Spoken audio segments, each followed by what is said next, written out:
Esther 1ஆம் அதிகாரம். அரசி வஸ்தி மன்னர் அகேஸ்வரை அவமதித்தல். இந்தியா தொடங்கி எத்தியோப்பியா வரை இருந்த 127 மாநிலங்களையும் ஆட்சி செய்த மன்னர் அகஸ்தியரின் காலத்தில் அவர் சூசான் தலைநகரில் அரச கட்டிலில் அமர்ந்து ஆட்சி புரிந்தார். அவரது ஆட்சியின் 3ஆம் ஆண்டில் மாநில மன்னர்கள் அலுவலர் அனைவருக்கும் விருந்தொன்று அளித்தார். பாரசீக மேதிய படை தளபதிகளும் உயர்குடி மக்களும் மாநில தலைவர்களும் அவர் முன் வந்திருந்தனர். அவர் தம் அரசின் செல்வ செழிப்பினையும் தம் மாண்பின் மேன்மை மிகு பெருமையும் 180 நாட்கள் விளம்பரப்படுத்தி கொண்டிருந்தார்.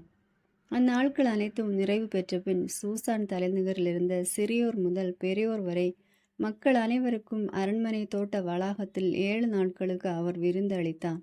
அங்கு வெண்ணிற நீல நிற தொங்கு திரைகள் வெள்ளி தண்டுகளிலும் வெண்ணிற பளிங்கு தூண்களிலும் மென்துயிலாலும் கருசிவப்பு பட்டாலாலும் பிணைக்கப்பட்டிருந்தன. வெண்ணில கற்கள், பளிங்கு முத்துக்கள், விலைமதிப்பெற்ற கற்கள் ஆகியவை பதிக்கப்பெற்ற பலவண்ண ஓட்டுத்தளத்தின் மீது பொன், வெள்ளி இலைகள் கலந்த மஞ்சங்கள் இருந்தன.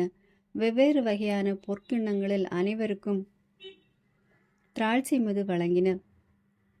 அரச மேன்மைக்கு ஏற்ப பெருமளவில் திராட்சை மது வழங்கப்பட்டது. திராட்சை மது அருந்துதல் சட்டப்படி ஏற்புடையதாக இருந்தது. ஒருவரும் வற்புறுத்தப்படவில்லை.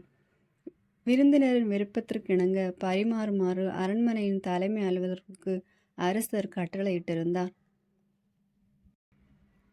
அவ்வாறே அரசி வஸ்தியும் மன்னர் அகஸ்வேரின் பெண்ணுக்கு விருந்தளித்தாள். 7ஆம் நாளன்று திராட்சை மதுவினால் மனம் பூரித்திருந்த மன்னர் அகஸ்வேர் தம் முன்னிலையில் பணியாற்றிய அன்னகர்களான மிகுமான், பிஸ்தா, அர்பேனா, பிக்தா, அபக்தா, சேத்தார், கர்கிசு ஆகியோருக்கு பேரழகியான அரசி வஸ்தியின் எழிலை மக்களும் தலைவர்களும் காணுமாறு அவளை அரச மகளும் சூட்டப்பட்டவளாகும் தம்முன் வரும்படி கட்டளையிட்டார். ஆனால் அரசி வஸ்தி அன்னவர்களின் வழியாக வந்த மன்னரின் சொல்லுக்கு இணங்க மறுத்துவிட்டாள்.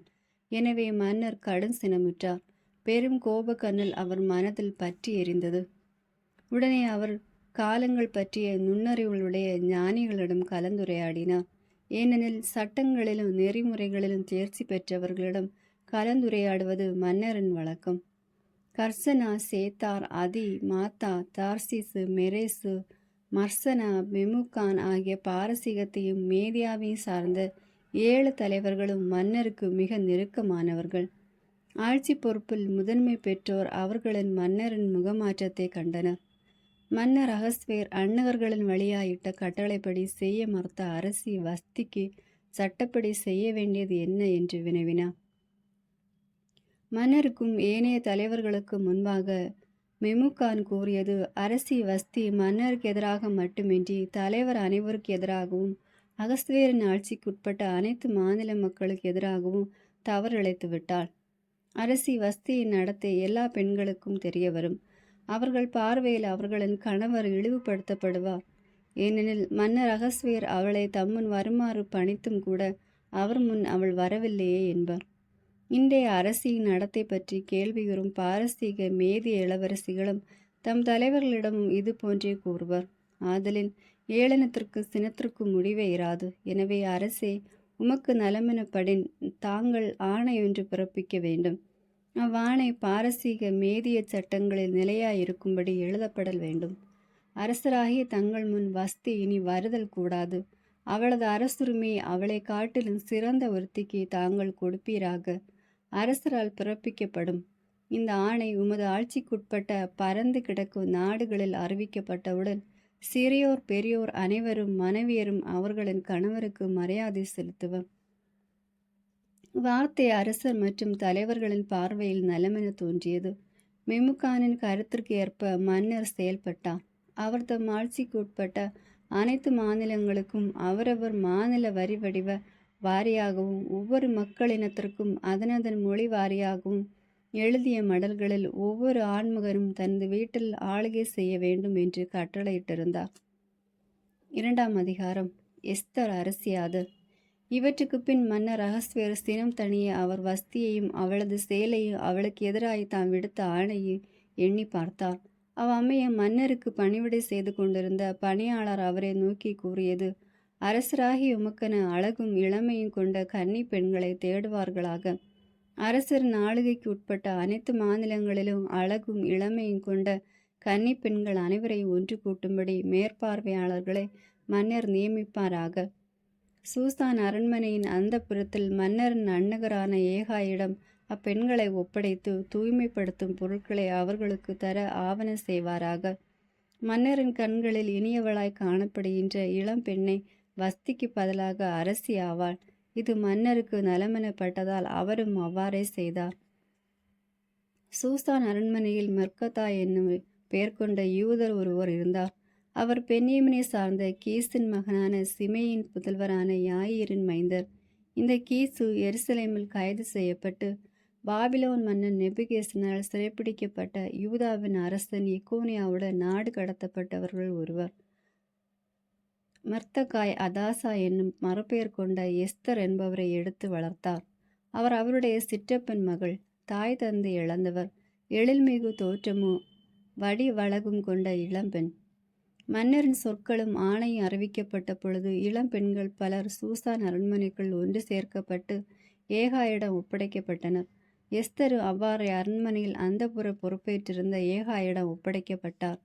அவ்விளம்பெண் ஏகாயின் கண்களுக்கு இனியவளென காணப்பெற்று அவரது தயவை பெற்றார். அவரும் அவருக்கு தேவையான அழகு சாதனங்களை உடனே தந்து அரண்மனையில் சிறந்த செவிலியர் எழுவரையும் கொடுத்தார். மேலும் எஸ்தரையும் அவருடைய செவிலியரை அந்தப்புறத்தின் சிறந்த பகுதிக்கு மாற்றினார். யாரிடமும் சொல்லக்கூடாது என்று மெர்கதாய் ஆணையிட்டிருந்ததால் எஸ்தர் தம் இனத்தையோ வழிமரபையோ வெளிப்படுத்தவில்லை. ஒவ்வொரு நாளும் மெர்கதாய் அந்தப்புற முற்றத்தில் அங்கும் இங்கும் உலவி எஸ்தரின் நலன் பற்றியும் அவருக்கு என்னென்ன செய்யப்படுகிறது என்பது பற்றியும் அறிந்து வந்தார். 6 மாதம் வெள்ளைப்போள தைலத்தினாலும் 6 மாதம் பெண்டிற்கான வாசனை தைலங்கள் நறுமணப் பொருட்கள் ஆகியவற்றிலும் அழகுபடுத்தும் 12 மாதங்கள் நிறைவெய்தின. பின்னர் ஒவ்வொரு இளமங்கையும் மன்னர் அகஸ்வேரின் முன் செல்லும் சமயம் வந்தது. மன்னரிடம் செல்லும் ஒவ்வொரு இளம் பெண்ணுக்கும் அந்தப்புறத்திலிருந்து அரச மாளிகைக்கு செல்லும்போது அவள் கேட்பது அனைத்தும் கொடுக்கப்பட்டது. அவள் மாலையில் சென்று மறுநாள் காலையில் 2 அந்தப்புறத்திற்கு செல்லுவாள். அங்கு வைப்பாட்டியரின் கண்காணிப்பாளரான அரசு அன்னகர் சால்சவாசின் பொறுப்பில் விடப்படுவாள். மன்னர் அவள் மீது விருப்பம் கொண்டு பெயர் சொல்லி அழைக்கும் வரை மன்னரிடம் அவள் மீண்டும் செல்ல இயலாது. அபிகாயிலின் புதல்வியும் மெர்கதாயின் வளர்ப்பு மகளும் ஆகிய எஸ்தர் மன்னருக்கு முன்னே செல்லும் முறை வந்த பொழுது பெண்களை கண்காணிக்கும் அரசு அன்னகர் ஏகாயின் அறிவுரையை தவிர வேறெதையும் நாடாமல் காண்போர் அனைவரின் கண்களிலும் அவர் தயவு பெற்றிருந்தார். அகஸ்வேரின் ஆட்சியின் 7ஆம் ஆண்டில் 10ஆம் மாதம் ஆகிய தெபேத்து மாதத்தில் அகஸ்வேரின் அரச மாளிகைக்குள் எஸ்தர் அழைத்து செல்லப்பட்டார். பெண்கள் அனைவரிலும் எஸ்தரையை மன்னர் மிகுதியாய் விரும்பினார். கன்னி பெண்கள் அனைவருள்ளும் அவரை மன்னரின் கண்களில் மிகுதியான தயவு பெற்றார். எனவே அவர் அவரது தலை மீது அரசியின் மகுடம் வைத்து வஸ்திக்கு பதிலாக அவரை அரசியாக்கினார். இவற்றுக்கு பின் எஸ்தரை முன்னிட்டு குறுநில மன்னர்களும் தம் அலுவலர் அனைவருக்கும் பெரிய விருந்து வைத்தார். மேலும் அனைத்து மாநிலங்களுக்கும் மன்னர் விடுமுறை நாளை அறிவித்து தம் கைகளினால் அன்பளிப்புகள் வழங்கினார். மன்னரின் உயிரை மெர்கதாய் காத்தல். கன்னி பெண்கள் 2ஆம் முறையாய் ஒன்று கூட்டப்பட்ட பொழுது மெர்கதாய் அரச வாயிலில் பணிபுரிந்து கொண்டிருந்தார். மெர்கதாய் கட்டளையிட்டவாறு எஸ்தர் தம் அழிமரபையோ இனத்தையோ வெளிப்படுத்தாதிருந்தார். அவரால் வளர்க்கப்பட்ட போது செய்தது போலவே அப்பொழுதும் எஸ்தர் மெர்கதாயின் கட்டளைக்கு இணங்கி நடந்தார். மெர்கதாய் அரச வாயிலர்கள் பணிபுரிந்த நாட்களில் பிகுதான் தெரேசி என்ற இருவர் சினமுற்று மன்னர் அகஸ்வேரை தாக்க வகை தேடினர். இக்காரியம் மெர்கதாய்க்கு தெரிந்தது. இதனை அவர் அரசி எஸ்தரிடம் கூற அவர் மெர்கதாயின் பெயரால் அதனை மன்னரிடம் அறிவித்தார். உடனே அக்காரியம் புலனாய்வு செய்யப்பட உண்மை வெளிப்பட்டது. அவர்கள் இருவரும் தூக்கிலிடப்பட்டனர். இந்நிகழ்ச்சி மன்னர் முன்னிலையில் குறிப்பேட்டில் எழுதி வைக்கப்பட்டது. 3ஆம் அதிகாரம். யூதரை அழிக்க ஆமானின் திட்டம். இந்நிகழ்ச்சிக்கு பின் மன்னர் அகஸ்வேர் ஆகானியனான அம்மாதத்தின் மகன் ஆமானை உயர்த்தி அவனுடன் இருந்த அனைத்து அதிகாரிகளுக்கும் மேலான பதவியில் அமர்த்தினார். மன்னரின் ஆணைப்படி அரச வாயிலில் பணிபுரிந்த அனைத்து அலுவலர்களும் தலைவர் வணங்கி ஆமானை பணிந்தனர். ஆனால் மெர்கதாய் மட்டும் அவன் முன் மண்டியிட்டு வணங்கவில்லை. அவ்வமையும் அரச வாயில் இருந்த அரச பணியாளர் மெர்கதாயிடம், நீ ஏன் மன்னரின் ஆணைக்கு கீழ்ப்படிவதில்லை என வினவினார். ஒவ்வொரு நாளும் அவர்கள் இவ்வாறு சொல்லியும் மெர்கதாய் அவர்களுக்கு செவி சாய்க்கவில்லை. தாம் ஒரு யூதர் என்று மெர்க்கதாய் அவர்களுக்கு அறிவிக்க விளைவை காணுமாறு அவர்கள் அதை ஆமானுக்கு தெரிவித்தனர். மெர்க்கதாய் தம்முன் மண்டியிட்டு வணங்குவதில்லை என்பதை கண்ட ஆமானின் நெஞ்சில் வெஞ்சினம் நிரம்பியது. மெர்க்கதாயை மட்டும் அழிக்க அவன் விரும்பவில்லை. அவர் தம் இனத்தார் யார் என்று அவனுக்கு அறிவிக்கப்பட்டிருந்ததால் அகஸ்வேரின் அரசெங்கும் இருந்த அவர் தம் இனத்தாராகிய யூதர் அனைவரையும் அழிக்க ஆமான் வழி தேடினான். அகஸ்வேரது ஆட்சியில் 12ஆம் ஆண்டில் முதல் மாதமாகிய நீசானில் யூதரை கொன்று ஒழிப்பதற்கான மாதத்தையும் நாளையும் அறியுமாறு ஆமானின் முன்னிலையில் பூர் என்ற சீட்டு போடப்பட்டது. அதார் எனும் 12ஆம் மாதம் 13ஆம் நாளுக்கு சீட்டு விழுந்தது. ஆமான் அகஸ்வேரிடம் ஆட்சிக்குட்பட்ட அனைத்து மாநிலங்களின் மக்களிடையே மாறுபட்ட மக்கள் சிதறுண்டு பரவி உள்ளனர். அவர்கள் நியமங்கள் மற்றெல்லா மக்களின் நியமங்களிலும் மாறுபட்டவை. அவர்கள் மன்னரின் நியமங்களின்படி செய்வதில்லை. அவர்களை அவ்வாறே விட்டு வைப்பதில் மன்னருக்கு நன்மை ஏதுமில்லை. இது மன்னருக்கு நலமெனப்பட்டால் அவர்களை அழிக்கும்படி கட்டளையிட வேண்டும். இவ்வேலையை செய்வோருக்கு கொடுக்குமாறு 400 டன் வெள்ளியை நிறுத்த மன்னரின் கருவூலத்தில் சேர்ப்பேன் என்று கூறினான். அப்போது மன்னர் தம் கணையாளியை கழற்றி யூதரின் பகைவனாம் ஆகானியனான அம்மாதத்தின் மகன் ஆமானிடம் கொடுத்தான். மன்னர் ஆமானிடம், வெள்ளியும் யூத மக்களும் உன் கையில், உனக்கு நலமெனப்பட்டதை அவர்களுக்கு செய் என்றான். உடனே அரசு எழுத்தர்கள் வரவழைக்கப்பட்டனர். முதல் மாதம் 13ஆம் நாளில் ஆமான் கட்டளையிட்ட அனைத்தும் அரசின் குறுநில மன்னர்களுக்கும் மாநிலங்களின் அனைத்து ஆளுநர்களுக்கும் அனைத்து மாநில தலைவர்களுக்கும் அவர் தம் மக்களின் மறிவடிவ வாரியாகவும் மொழி வாரியாகவும் அரசரின் பெயரால் எழுத பெற்றது. அரச கணையாளியரால் முத்திரையிடப்பெற்று அனுப்பப்பட்டது. அதார் என்ற 12ஆம் மாதத்தின் 13ஆம் நாளன்று ஒரே நாளில் சிறுவர் முதல் பெரியோர் வரை குழந்தைகளும் பெண்களும் உட்பட யூதர் அனைவரும் கொல்லப்பட்டு அழிந்து ஒளிந்து போகுமாறும் அவர் தம் உடைமைகளை வெளியிடப்பட வேண்டும் எனவும் எழுதப்பட்ட மடல்கள் விரைவு அஞ்சலர் வழியே அரசின் அனைத்து மாநிலங்களுக்கும் அனுப்பப்பட்டன. இம்மடலின் நகல் ஒவ்வொன்றும் ஒவ்வொரு மாநிலத்திலும் சட்டமாக அறிவிக்கப்பட்டு மக்கள் அனைவரும் அந்நாளுக்கென ஆயத்தமாகும்படி அழைக்கப்பட்டனர். விரைவு அஞ்சலர் மன்னரின் ஆணையால் ஏவப்பட்டு விரைந்து வெளியேற சூசான் அரண்மனையிலும் இச்சட்டம் அறிவிக்கப்பட்டது. மன்னரும் ஆமானும் மது அருந்துமாறு அமர்ந்தனர். சூசான் நகரை கலங்கிற்று. 4ஆம் அதிகாரம். அரசி எஸ்தரின் உதவியை மெர்க்கதாய் நாடல். இந்நிகழ்ச்சிகள் அனைத்தையும் அறிந்த மெர்க்கதாய் தம் ஆடைகளை கிழித்து சாக்குடை அணிந்து சாம்பல் பூசிக்கொண்டு வெளியே நகரின் மையத்திற்கு சென்று ஓலமிட்டு மனங்கசிந்து அழுதான். அரச வாயிலுள்ள சாக்குடை அணிந்து எவரும் நுழையக்கூடாது என்பதால் அவர் வாயில் வரை சென்றார். மன்னரின் வார்த்தையும் நியமும் எந்தெந்த மாநிலங்களை அடைந்தனவோ அங்கெல்லாம் இருந்த யூதரிடையே பெரும் புலம்பலும் நோன்பும் கண்ணீரும் அழுகையும் விளங்க அனைவரும் சாக்குடை அணிந்து சாம்பல் பூசிக்கொண்டனர். எஸ்தரின் செவிலியரும் அன்னர்களும் வந்து இவற்றை அவரிடம் சொல்ல அரசி பெரிதும் வாடி துடித்தார். மெர்க்கதாய் சாக்கு உடைகளை நல்லாடை அணிந்து கொள்ளும்படி ஆடைகளை அவர் அனுப்பி வைத்தான். அவரோ அவற்றை ஏற்றுக்கொள்ளவில்லை. எஸ்தருக்கு பணிபுரியும்படி மன்னரால் நியமிக்கப்பட்டிருந்த அன்னவர் அத்தாக்கியை அவர் அழைத்து மெர்க்கதாயின் அவல நிலைக்கு காரணம் யாதென அறிந்து வருமாறு அனுப்பினார். அத்தாக்கு அரச வாயிலுக்கு எதிரே நகர் சந்தியில் இருந்த மெர்க்கதாயிடம் சென்றார்.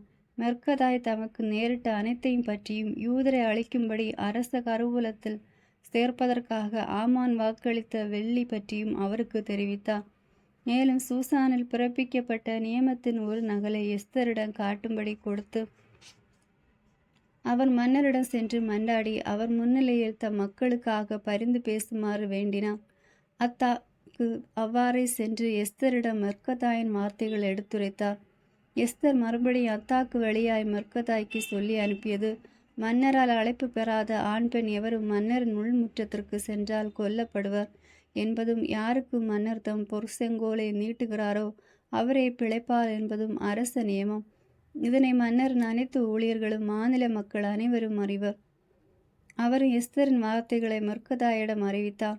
அதற்கு மெர்க்கதாய் எஸ்தரிடம் அறிவிக்கும்படியாக கூறியது: அனைத்து யூதர்களும் அரச மாளிகையில் உள்ள நீ மட்டும் காப்பாற்று பெறுவாய் என உனக்குள் கற்பனை செய்ய வேண்டாம். ஏனெனில் இவ்வமயம் நீ மௌனமாய் வாழாவிருப்பின் விடுதலையும் பாதுகாப்பும் யூதருக்கு பிறிதொரு இடத்தினின்று தோன்றும். ஆனால் நீயும் உன் தந்தையின் வீட்டாரும் அழிவீர். யார் அறிவார், ஒருவேளை இதுபோன்ற நேரத்திற்கெனவே நீ அரசியாகி உள்ளாய் போலும். இது கேட்ட எஸ்தர் மர்கதாயிடம் சொல்லும்படியாக கூறியது, சூசானில் காணப்படும் அனைத்து யூதரையும் ஒன்று சேர்ப்பீராக. எனக்காக நோன்பிருந்து 3 நாள் இரவும் பகல் உண்ணாமலும் குடியாமலும் இருப்பீராக. நானும் என் செவிலியரும் அவ்வாறே நோன்பிருப்போம். சட்டத்திற்கு புறம்பே எனினும் நான் மன்னரிடம் செல்வேன், அழிவதாயின் அழிகின்றேன். மர்கதாய் அவ்வாறே சென்று எஸ்தரின் வாக்கின்படி அனைத்தையும் செய்தார். 5ஆம் அதிகாரம். மன்னரையும் ஆமானை எஸ்தர் விருந்துக்கு அழைத்தல். 3ஆம் நாள் எஸ்தர் அரசரின் ஆடை அணிந்து அரச மாளிகைக்கு எதிரிலிருந்த உள்முற்றத்தில் நின்றார். அரண்மனை நுழைவாயிலின் எதிரிலிருந்த அரசவை மண்டபத்தில் அரியணை மீது மன்னர் வீற்றிருந்தார். உள்முற்றத்தில் நின்ற அரசரை கண்டதும் மன்னரின் கண்களில் அவருக்கு தயவு கிடைத்தது. மன்னர் தம் கைகளில் இருந்த பொற்செங்கோலை எஸ்தரிடம் நீட்ட, எஸ்தர் அருகில் சென்று செங்கோலில் நுனியை தொட்டார். மன்னர் அவரை நோக்கி, எஸ்தர் அரசியே, உனக்கு என்ன வேண்டும்? உன் வேண்டுகோள் யாது? என் அரசன் பாதியாகிலும் அது உனக்கு அளிக்கப்படும் என்றார். அதற்கு எஸ்தர், மன்னர் விரும்பினால் இன்று நான் வைத்திருக்கும் விருந்திற்கு தாங்களும் ஆமானும் வருகை தர வேண்டும் என்று பதிலளித்தார். எஸ்தரின் அழைப்பிற்கிணங்கி மன்னர் ஆமானை விரைந்து வருமாறு பணித்தார். அவ்வாறே மன்னரும் ஆமானும் எஸ்தர் வைத்த விருந்திற்கு சென்றனர். விருந்தில் திராட்சை மது அருந்துகையில் மன்னர் எஸ்தரை நோக்கி, உன் வேண்டுகோள் எதுவோ அது உனக்கு கொடுக்கப்படும். அது அரசின் பாதியே ஆனாலும் உனக்கு கொடுக்கப்படும் என்றார். அதற்கு எஸ்தர், என் விண்ணப்பமும் வேண்டுகோளும் இதுவே. மன்னரின் கண்களில் எனக்கு தயவு கிடைத்ததால் மன்னரின் பார்வையில் இது நலமென தோன்றினால் மன்னரும் ஆமானும் நான் நாளைய தினமும் உங்களுக்காய் ஆயத்தம் செய்ய விருந்திற்கு வருகை தருமாறு வேண்டுகிறேன். அவ்வமைய மன்னரின் வார்த்தையின்படி என் விண்ணப்பத்தை தெரிவிப்பேன் என்று பதில் உரைத்தாள். மர்கதாயை கொல்ல ஆமானின் திட்டம். அன்று ஆமான் மகிழ்வுடனும் உவகையுடனும் வெளியே சென்றான். ஆயினும் அரச வாயிலருகில் பணிபுரிந்த மர்கதாய் எழுந்து நிற்காததையும் தன்னை கண்டு ஒதுங்கி நில்லாததையும் பார்த்த பொழுது அவருக்கு எதிராய் ஆமானின் நெஞ்சம் மெஞ்சினத்தால் நிறைந்தது. எனினும் ஆமான் தன்னை கட்டுப்படுத்தியவாறே வீட்டிற்கு வந்து தன் நண்பர்களையும் மனைவி செரேசையும் வரும்படி அழைத்தான். ஆமான் அவர்களிடம் தன் செல்வ சிறப்பு பற்றியும் தன் மைந்தர்களின் எண்ணிக்கை பற்றியும் மன்னர் தன்னை எவ்வாறு அனைத்து தலைவர்களுக்கும் அரசு அலுவலர்களுக்கும் மேலாய் உயர்த்தியுள்ளார் என்பது பற்றியும் விரைத்துரைத்தான். மேலும் அவன் அரசி எஸ்தர் ஆயத்தம் செய்த விருந்திற்கு தன்னை இன்றி வேறொருவரையும் மன்னருடன் வரும்படி அனுமதியாமல் நாளையும் விருந்திற்கு என்னை மன்னருடன் வருமாறு அழைத்திருக்கிறாள். எனினும் அரச வாயிலருகில் அமர்ந்திருக்கும் யூதனாகிய மர்கதாயை காண்கையில் இவை அனைத்தும் எனக்கு ஒன்றுமில்லை எனவும் கூறினான். இதை கேட்ட அவர் மனைவி செரேசும் நண்பர்களும் அவனை நோக்கி, 50 முழ உயர தூக்கு மரம் செய்து நாளை மன்னரிடம் கூறி மர்கதாயை அதில் தூக்கிலிட்டு பின்னர் அரசருடன் விருந்துண்டு மகிழ செல்லும் என்றனர். இவ்வார்த்தை ஆமானுக்கு நலமெனப்பட்டதால் அவன் தூக்கு மரம் ஒன்று செய்வித்தான். 6ஆம் அதிகாரம். மர்கதாய்க்கு மன்னர் உயர்வு அளித்தல். அன்றிரவு மன்னருக்கு தூக்கம் வரவில்லை. எனவே அவர் தம் ஆட்சியின் குறிப்புகள் அடங்கிய ஏட்டை தம்மிடம் கொண்டு வந்து வாசிக்குமாறு பணித்தார். அரண்மனை வாயிற்காவலர்களான அலுவலர் பிக்தானாவும் செரேசும் மன்னர் அகஸ்தியரை கொல்ல வகை தேடினதை மர்கதாய் அறிவித்ததாக அதில் எழுதப்பட்டிருந்தது. அச்சமயம் மன்னர் இதற்காக மர்கதாய்க்கு என்ன மரியாதையும் சிறப்பும் செய்யப்பட்டன என்று வினவ, மன்னரின் பணியாளர் அவருக்கு யாதொன்றும் செய்யப்படவில்லை என்றனர். முற்றத்தில் இருப்பது யார் என்று மன்னர் வினவினார். தான் நாட்டிய தூக்கு மரத்தில் மர்கதாயை தூக்கிலிட வேண்டும் என்று மன்னரிடம் வேண்டுவதற்காக ஆமான் அவ்வமயம் அரச மாளிகையின் வெளி நின்றார். மன்னரின் பணியாளர் மன்னரை நோக்கி, இதோ ஆமான் முற்றத்தில் நின்று கொண்டிருக்கிறார் என்றனர். உடனே மன்னர் அவனை உள்ளே வர சொன்னார். ஆமானிடம் மன்னர் தாம் மரியாதை செய்ய விரும்பும் மனிதருக்கு என்ன செய்ய வேண்டும் என்று மன்னர் வினவினார்.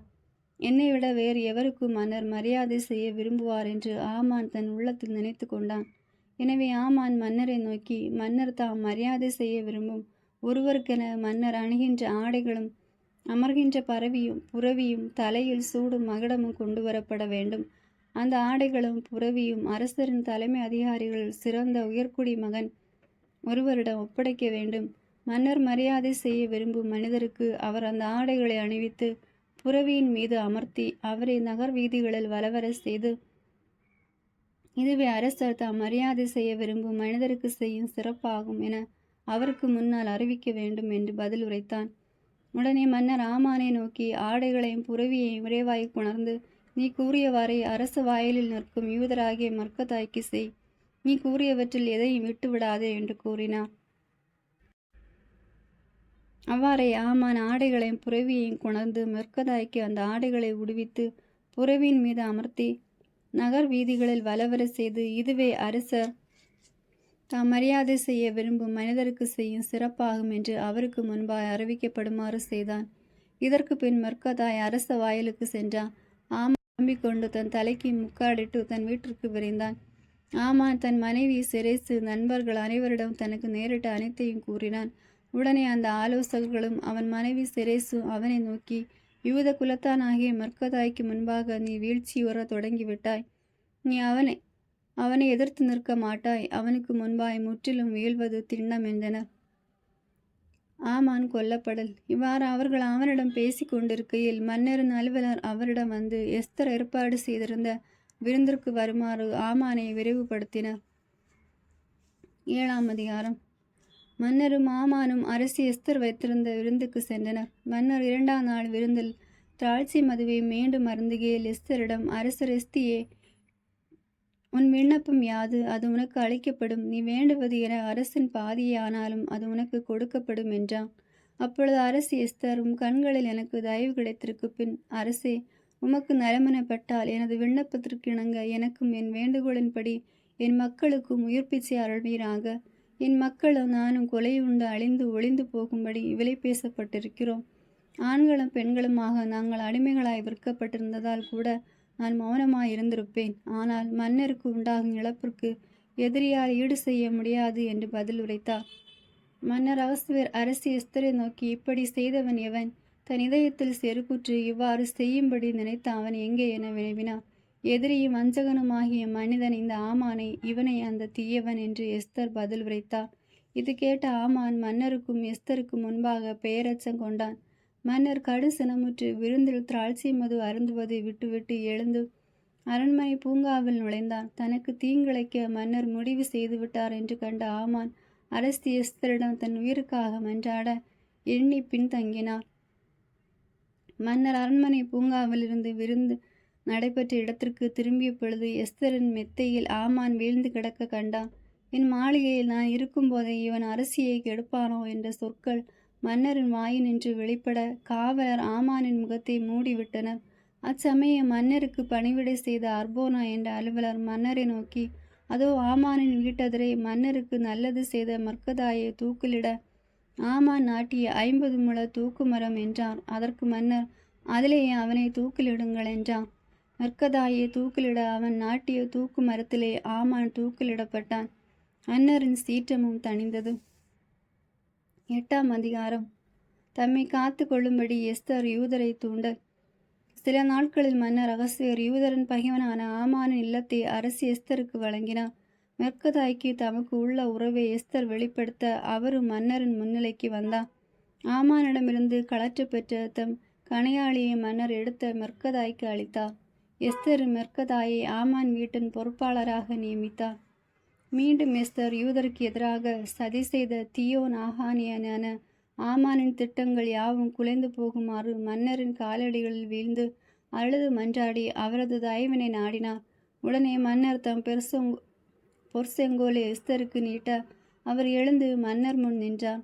அவர் மன்னருக்கு இது நலமெனப்பட்டால், அவர் தம் கண்களில் எனக்கு தயவு கிடைத்ததால், அரசருக்கு இது சரியென தோன்றினால், நானும் உன் பார்வையில் இணைய விழப்பட்டால், மன்னரின் அனைத்து மாநிலங்களில் உள்ள யூதர் அழிந்து போகுமாறு வஞ்சனையை திட்டமிட்ட அம்மாதத்தின் மகனும் ஆகானியனுமான ஆமான் எழுதிய மடல்கள் அனைத்தையும் திருப்பி அனுப்பும்படி எழுதுவீராக.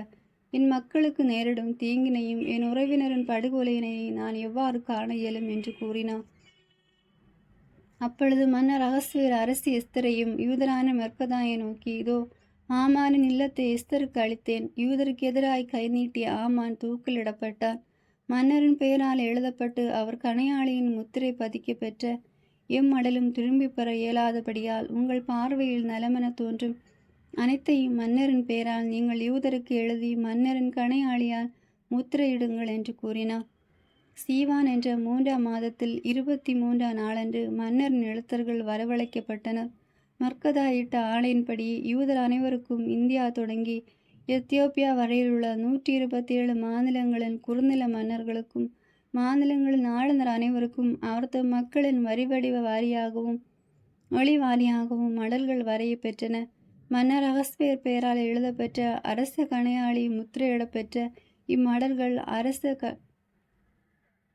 கொட்டிலை சார்ந்த அரச பணிக்குரிய புரவிகள் மீது அமர்ந்தேகும் விரைவு அஞ்சலர் மூலம் அனுப்பப்பட்டன.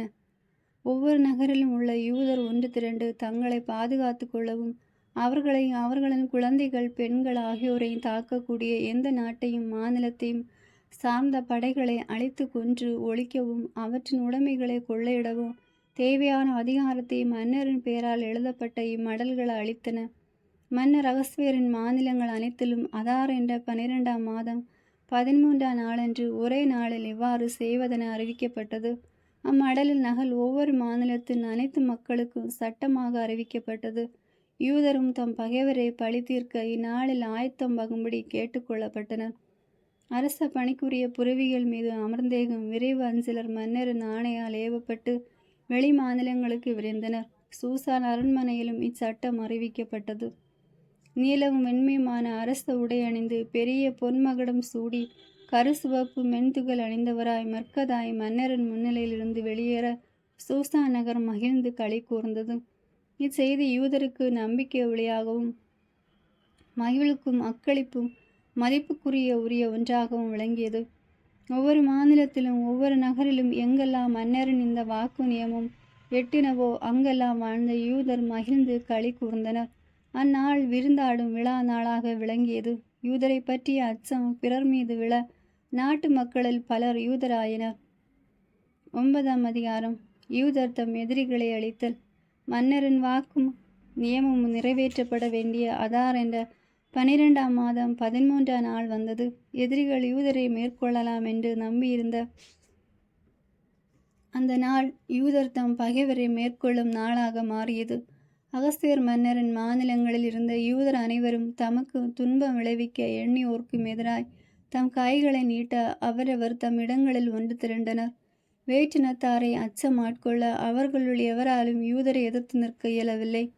மெர்க்கதாயை பற்றிய அச்சம் மன்னரின் அலுவலர்கள் உதவி செய்கின்ற மாநில தலைவர்கள், குறுநில மன்னர்கள், ஆளுநர்கள், அரச ஊழியம் செய்வோர் அனைவரையும் ஆட்கொள்ள அவர்களும் யூதர்களுக்கு உதவி செய்யலாயினர். மொர்க்கதாய் அரச மாளிகையில் வல்லவரானார். அவரது புகழ் அனைத்து மாநிலங்களிலும் பரவியது. அவரது ஆற்றல் மென்மேலும் வளர்ந்தது. எனவே யூதர் தம் பகைவருக்கு எதிராய் தாம் விரும்பியபடி செய்தனர். அவர்களை வாளால் தாக்கி வெட்டி வீழ்த்தினர். சூசான் அரண்மனையில் 500 பேரை யூதர் கொன்று அழித்தனர். பர்சந்தா, தல்போன், அஸ்பாத்தா, பேராத்தா, அதலியா, அரிதாத்தா, பர்மஸ்தா, அரிசியாய், அரிதாய், வைசாய்த்தா ஆகிய யூதரின் எதிரியும் அம்மாதத்தின் மகனுமான ஆமானின் புதல்வர் பதின்மரையை அவர்கள் கொன்றனர். ஆயினும் அவர்களின் உடைமைகளை கொள்ளையடிக்கவில்லை. மன்னரின் பிற மாநிலங்களில் வாழ்ந்த யூதர் ஒன்று திரண்டு தம்மை பாதுகாத்து கொண்டனர். தம் பகைவரிடமிருந்து விடுதலை பெறுமாறு அவர்கள் 75,000 பேரை கொண்டனர். ஆயினும் அவர்கள் உடைமைகளை கொள்ளையடிக்கவில்லை. அதார் மாதம் 13ஆம் நாள் அடுத்த 14ஆம் நாளன்று அவர்கள் ஓய்வெடுத்தனர். அந்நாளை விருந்துண்டு மகிழும் விழாவாக ஆக்கினர். சூசான் வாழ் யூதரோ அதார் மாதம் 13ஆம் 14ஆம் நாட்களில் ஒன்று கூடி அடுத்து வந்த 15ஆம் நாளை ஓய்வெடுத்து விருந்துண்டு மகிழும் விழாவாக ஆக்கினர். அரணற்ற நகர்ப்புற சிற்றூர்களில் வாழ்ந்த யூதர் அதார் மாத 14ஆம் நாளை விருந்துண்டு மகிழ்ந்து ஒருவருக்கொருவர் அன்பளிப்பு கொடுத்து கொள்ளும் விழாவாக ஆக்கினர். பூரிம் பெருவிழா. நிகழ்ச்சிகள் அனைத்தையும் மடல்களில் வரைந்து அவற்றை அருகிலும் தொலையிலும் மன்னர் அகஸ்வேரின் அனைத்து மாநிலங்களிலும் வாழ்ந்த யூதருக்கு அனுப்பி ஆண்டுதோறும் அதார் மாதம் 14ஆம் 15ஆம் நாட்களை யூதர் தம் பகைவரின் தொல்லை நின்று விடுதலை பெற்ற நாட்களாகவும் அவர்களின் துன்பம் மகிழ்ச்சியாகவும் புலம்பல் விழாக்கோலமாகவும் மாறின மாதமாகவும் கொண்டு அந்நாட்களில் விருந்துண்டு மகிழவும் ஒருவருக்கொருவர் அன்பளிப்பு கொடுத்து கொள்ளவும் ஏழைகளுக்கு உணவளிக்கவும் வேண்டும் என்று நியமம் தந்தான். யூதர்கள் இவ்விழாவை மர்க்கதாய் தங்களுக்கு தந்த நியமத்தின்படி ஆண்டுதோறும் தொடர்ந்து கொண்டாட உடன்பட்டார்கள். ஆகாயனும் அம்மாதத்தின் மகனுமான ஆமான் யூதர்க்கெல்லாம் எதிராயிருந்த அவர்களை அழிக்கவும் அடியோடு ஒழிக்கவும் பூர் என்ற சீட்டை போட்டான். அப்போது எஸ்தர் மன்னரின் உதவியை நாட யூதருக்கு எதிராக சதி செய்த ஆமானின் தீவினை அவன் தலைமையிலே விழுமாறு அவர் கட்டளை பிறப்பித்தார். அதன்படி அவனும் அவன் புதல்வரும் தூக்கிலிடப்பட்டனர். எனவே யூதர் இந்நாட்களை பூர் என்று சொல்லி நின்று எழுந்து பூரீம் என்ற பெயரால் அழைக்கலாயினர். பூரீம் என்ற இவ்விழாவிற்கு மர்க்கதாயின் மடலின் வாசகமும் அவர்கள் கண்டவையும் அனுபவித்தவுமே அடிப்படை ஆயின. அவர்களும் அவர்களின் வழிமரபினரும் அவர்களை சார்ந்தோர் அனைவரும் இந்த இரு நாட்களை அவரை பற்றிய மடல்களின் படியும் குறிக்கப்பட்ட காலத்திலும் கண்டிப்பாய் கொண்டாடுவது என்று கீழ்கண்டவாறு உறுதி பூண்டனர். இந்நாட்கள் தலைமுறை தோறும் ஒவ்வொரு குடும்பத்திலும் ஒவ்வொரு மாநிலத்திலும் ஒவ்வொரு நகரிலும் நினைவு கூறப்பட்டு கொண்டாடப்பட வேண்டும். பூரீம் என்று இந்நாட்கள் யூதரிடையே கொண்டாடப்படாமல் போகா. இவற்றின் நினைவு அவர்களின் வழிமரபினரிடையிலும் ஒளிந்து போகாது. அபிகாயிலின் மகளான அரசி எஸ்தரும் யூதராகிய மர்க்கதாயும் பூரீம் பற்றிய இந்த 2ஆம் மடலை முழு அதிகாரத்துடன் எழுதி உறுதிப்படுத்தினார். அமைதியையும் பாதுகாப்பையும் உறுதிப்படுத்தும் அம்மடல் எழுதப்பட்டு அகஸ்வேரின் ஆட்சிக்குட்பட்ட 127 மாநிலங்களிலும் வாழ்ந்த யூதருக்கு அனுப்பப்பட்டது. யூதராகிய மர்க்கதாயும் அரசி எஸ்தரும் இட்ட ஆணையின்படி பூரீம் என்ற இந்த நாட்களை யூதரும் அவர்களின் வழிமரபினருக்கு குறிக்கப்பட்ட காலத்தில் நோன்பு புலம்பல் நாட்களை கடைபிடிக்க வேண்டும். இந்த பூரி விழா பற்றி ஒழுங்குமுறைகள் யாவற்றையும் உறுதிப்படுத்திய எஸ்தரின் ஆணை ஓர் ஏட்டுச் சுருளில் எழுதி வைக்கப்பட்டது. 10ஆம் அதிகாரம். நிறையுரை. மன்னர் அகஸ்வேர் நிலங்களின் மீதும் கடலின் தீவுகளின் மீதும் தீர்வை விதித்தார்.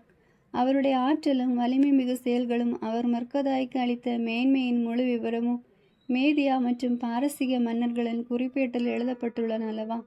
யூதராகிய மர்க்கதாய் மன்னர் அகஸ்வேருக்கு அளித்த நிலை பெற்று யூதரில் மேன்மை நிறைந்தவராகவும் தம் சகோதரர் பலருக்கு இனியவராகவும் தம் மக்களின் நன்மையை நாடுபவராகவும் தம் இனத்தார் அனைவரின் நல்வாழ்வுக்காக பரிந்துரை செய்பவராகவும் விளங்கினார். ஆமென். God bless you.